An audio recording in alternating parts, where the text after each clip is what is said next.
What we said is we want to depressurize, de-escalate, and ultimately integrate the Middle East region. The war in Yemen is in its 19th month of truce. For now, the Iranian attacks against U.S. forces have stopped. Our presence in Iraq is stable. I emphasize for now because all of that can change. And the Middle East region is quieter today than it has been in 2 decades. We have mobilized, we have called up approximately 100,000 Israeli troops. They are now organizing and preparing to launch an attack at Hamas in Gaza. And as we speak, we are also striking their military targets inside the Gaza Strip. Hey there guys, welcome to the channel. So I've been doing a lot of videos here. I really wish that there was no content for videos on this subject. I wish that American weakness and incompetence was only affecting us here at home. But unfortunately, guys, we are now responsible for deaths and destruction literally all over the entire world. And look, yes, this is a super complicated issue with a lot of passion on both sides. I have my opinion, and I'm sure that a lot of you guys on the channel do as well. And I will say that, I find it completely disturbing that we have elected representatives within our government that would absolutely side with terrorists on this or any other topic or issue. But regardless of where you stand on this issue, regardless of where you stand on, quote unquote, Israeli occupation, I just can't see any possible way to justify actual terrorists invading a country to kill and kidnap as many innocent civilians as possible. I just can't see how anyone with a soul could do anything other than completely and expressly and totally condemn that. But it's a brave new world. And what did we expect? We're so divided that we can't even agree on a book about BJs not being given or allowed to be given to kids. So now here we are. We're at each other's throats defending acts of terrorism. You! Shame on you! Shame on you! Shame on you! Shame on you! Shame on you! Shame on you! Shame on you! Shame on you! From the river to the sea! Palestine will be free! Palestine will be free! From the river to the sea! Don't fire missiles at civilians! Occupation! Thousands of children, thousands of women and children tortured, murdered, and maimed by Israel. This is not both sides. This is not a conflict. Thousands and thousands of people, thousands of children. I was radicalized to this cause because a 12-year-old was murdered in the lap of his father by Israeli military. You should go back to school. Go back to school. You're a terrorist. Terrorist! You all right, dude? You all right? You all right? Yeah, very much. Yeah, so that's unbelievable. I don't know how else to even put that. It is unbelievable that even this has become a partisan dividing line, and that some of our citizens, our more progressive, unhinged citizens, actually support this. But I guess at least it's consistent, because they voted for the man to the extent that any of these lazy chaos agents actually vote. They voted for the man that Republicans say may actually be directly responsible. And Republicans say that we're now funding this carnage from multiple fronts. We've all heard about Joe releasing $6 billion in stranded oil money back to Iran.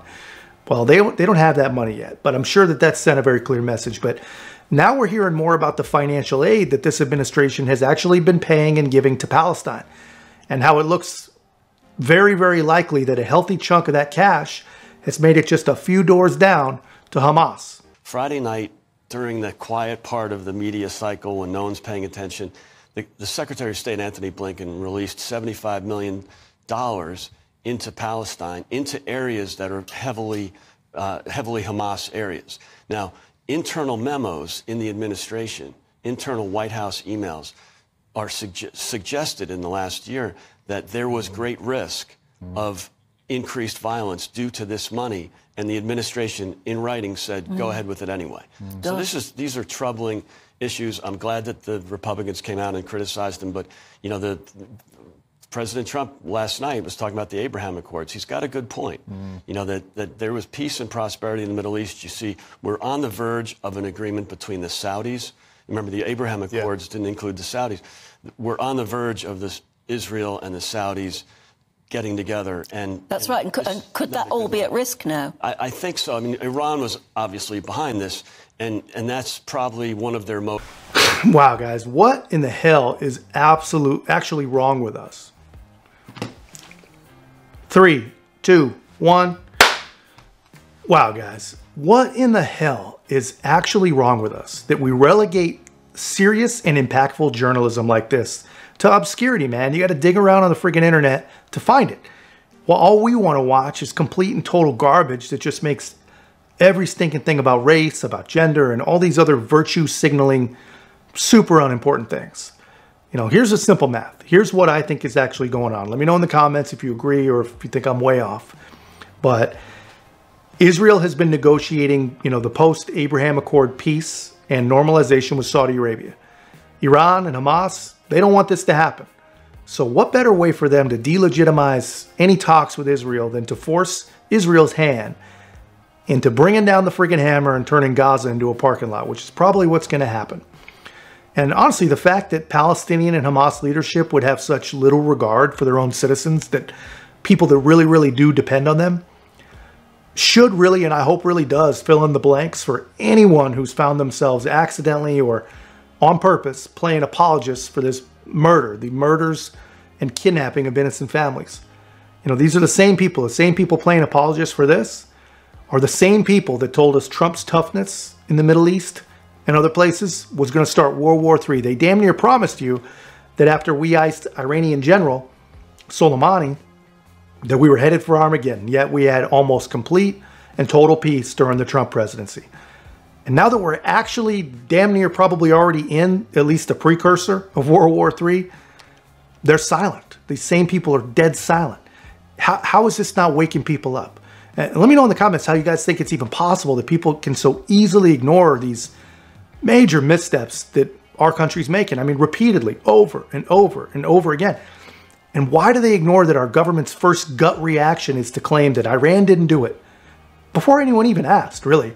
How do they know this? I mean, listen to what the best Secretary of State since Hillary Clinton had to say about this after the Wall Street Journal started reporting that Iran did indeed help plan the attack over just a few short weeks to stay under the radar of Mossad and other intelligence services. But the liberal media, they don't want to even look into this. They don't even care. Whatever Joe says goes. It's crazy. Look at this. Misinforming, and it's wrong either way. What do you say about the argument that money is fungible? So Iran may have known this money is coming and used other funds to help fund this attack that happened. Iran has unfortunately always used and focused its funds on supporting terrorism, on supporting groups like Hamas. And it's done that when there have been sanctions. It's done that when there haven't been sanctions. And it's always prioritized that.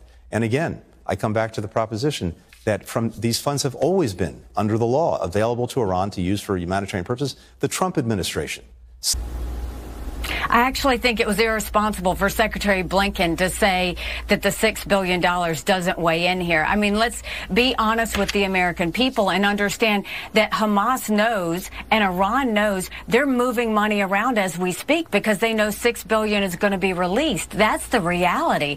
When I was at the United Nations, you saw that when those planes full of cash sent by Obama to Iran, I went to the International Atomic Energy Agency. I met with them. What happened was those funds were sent to Hezbollah in Lebanon. They were sent to Hamas in Gaza. They were sent to the Houthis in Yemen. They go and spread terrorism every time they get a dollar. It doesn't go to the Iranian people. It does go to terrorist attacks. And Secretary Blinken's just wrong to imply that this money is not being moved around as we speak and yet, to Ambassador, hurt those that love freedom. And yet, Ambassador, there's just no proof of that yet. This is just the hours after that immediate attack. Is it irresponsible to level that charge when you really don't have any evidence of that at this point in time? The evidence is, look at what the Iranian people have done to freedom-loving people around the world. Look at what the Iranian people, the Iranian regime has done to threaten Israel over the years. To think that they're not moving money around is irresponsible to say that to the American people. They are moving money around to threaten those they hate. They hate Israel. They hate America. They are going to continue to use this. It was wrong to release the $6 billion, but let me tell you what else was wrong. It was wrong to go and have that debacle debacle in Afghanistan. It was wrong to waive sanctions on Iran that gave them even more money. Money has been flowing to Iran, and that is the problem, because when Iran gets money, they use it for hate. And Ambassador Haley, just to be clear again, the Secretary of State said categorically they have not. Yeah, so just like that, everything that the media or the Biden administration can't actually debunk or prove otherwise by the use of facts. They just claim that there's no evidence. But here's a simple question. Is not looking for evidence the same thing as not seeing any evidence? Because it doesn't feel like the same thing to me.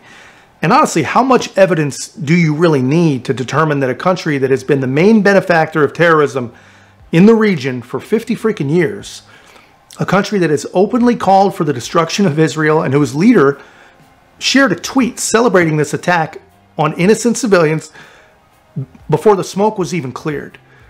How much evidence do you need to assume or to believe or to look for more evidence that these people were actually involved in this attack? Why deny it? And why deny it so vehemently, so quickly? It doesn't make sense. You know, remember, these are the same people that truly believe Donald Trump is responsible for racism because a racist guy once voted for Donald Trump.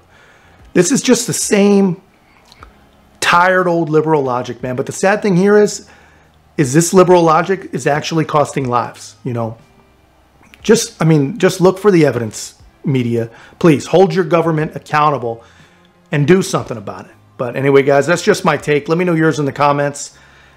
Try to get some videos out about some other topics. Please don't forget to like, comment, subscribe. Most importantly, share the channel. We'll see you in the next one.